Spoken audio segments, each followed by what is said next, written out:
சுயாட்சி தருவன்னு சொல்லிட்டு முதல்வர் பதவிக்கு வந்திருக்காரு. அதே சமயம் வந்து அதிமுக விலகின உடனே வந்து தாவேக்கால இணையறாங்க. இதை பற்றி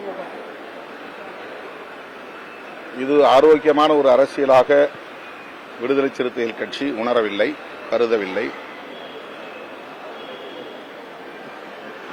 இந்த ஆட்சி அமைய வேண்டும் என்பதற்காகவும் குடியரசுத் தலைவர் ஆட்சி இங்கே வந்துவிடக்கூடாது, அதை தடுக்க வேண்டும் என்பதற்காகவும் இடதுசாரி கட்சிகளோடு இணைந்து விடுதலை சிறுத்தைகள் கட்சி இந்த முடிவை மேற்கொண்டது. எங்கள் ஆதரவை நாங்கள் நல்கியிருக்கிறோம். வெளியிலிருந்து ஆதரவு நல்குவது என்கிற அந்த முடிவை மறுபரிசீலனை செய்ய வேண்டும், அமைச்சரவையிலும் இடம்பெற வேண்டும் என்று தவேக தரப்பில் விடுத்த அழைப்பை ஏற்று இயக்கத் தோழர்கள் மீண்டும் கலந்தாய்வு செய்து ஏற்கனவே எடுத்த முடிவை மறுபரிசீலனை செய்ய வேண்டும் என்று என்னை வலியுறுத்தினார்கள். அதன் அடிப்படையில் நாங்கள் இன்றைக்கு அமைச்சரவையிலும் இடம்பெற்றிருக்கிறோம். இந்த நிலையில் தவேக தலைவருக்கு, முன்னணி பொறுப்பாளர்களுக்கு விடுதலை சிறுத்தைகள் கட்சி விடுக்கிற வேண்டுகோள், எந்த சூழலிலும் உங்கள் ஆட்சி கவிழ்வதற்கு நாங்கள் இடம் கொடுக்க மாட்டோம். அந்த நம்பிக்கையோடு நீங்கள் ஆட்சியை திறம்பட செய்ய வேண்டும்.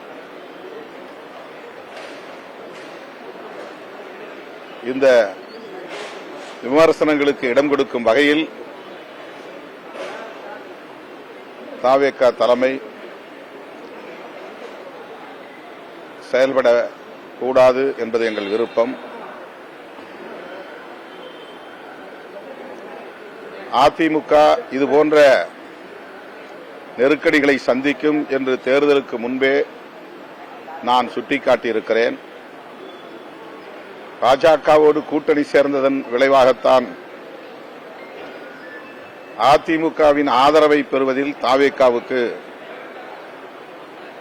நெருடல் இருந்ததாக தவேக தலைவர்கள் கூறியிருக்கிறார்கள்.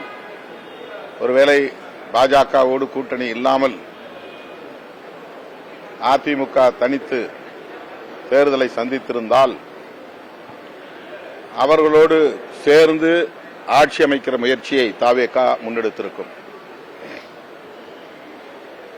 அவ்வாறு இல்லாமல்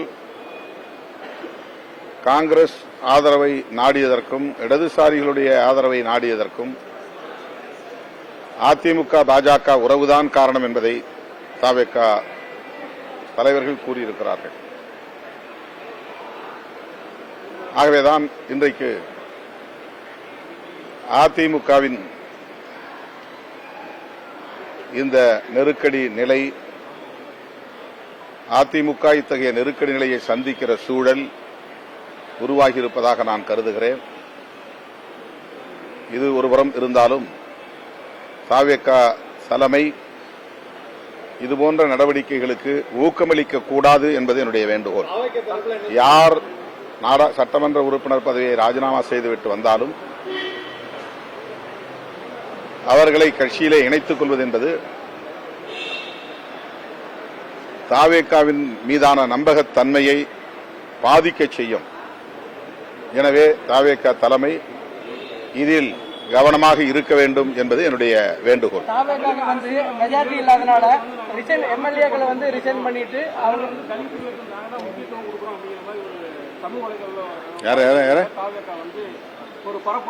என்னது தலித்துகளுக்கு வந்து 7 பேருக்கு நாங்க தான் அமைச்சர் பதவி கொடுத்துருக்கோம், இதுதான் முதல் முறை, அதனால தலித்துகளுக்கான அரசியல் நாங்க தான் கையில் எடுக்கிறோம் அப்படிங்கிற மாதிரி அவங்க சமூக வலைதளங்களில் வந்து பரப்புரை சொல்லிட்டு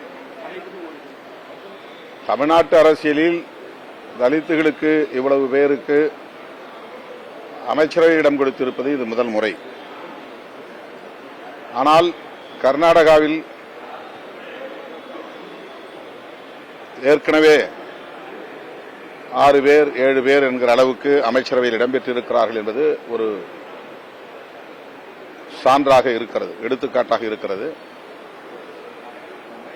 சில சட்டமன்ற உறுப்பினர்களுக்கு அமைச்சர் பதவி வழங்குவது என்பது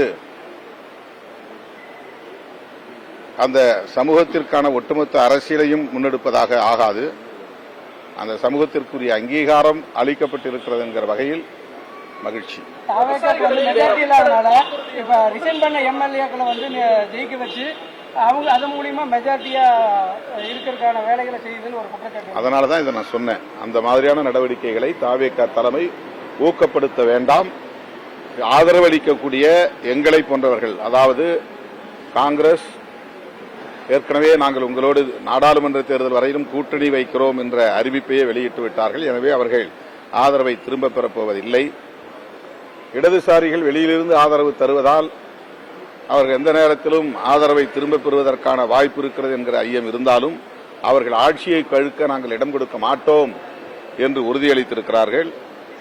விடுதலை சிறுத்தைகள் கட்சி அவ்வாறு வெளியிலிருந்து ஆதரவு தெரிவிப்பது பாதுகாப்பற்றது என்ற எண்ணம் அவர்களுக்கு மேலோங்கியிருந்ததனால் விடுதலை சிறுத்தைகள் கட்சிக்கும் இந்திய யூனியன் முஸ்லீம் லீக் கட்சிக்கும் அமைச்சரவையில் சேருங்கள் என்ற அழைப்பை விடுத்தார்கள்.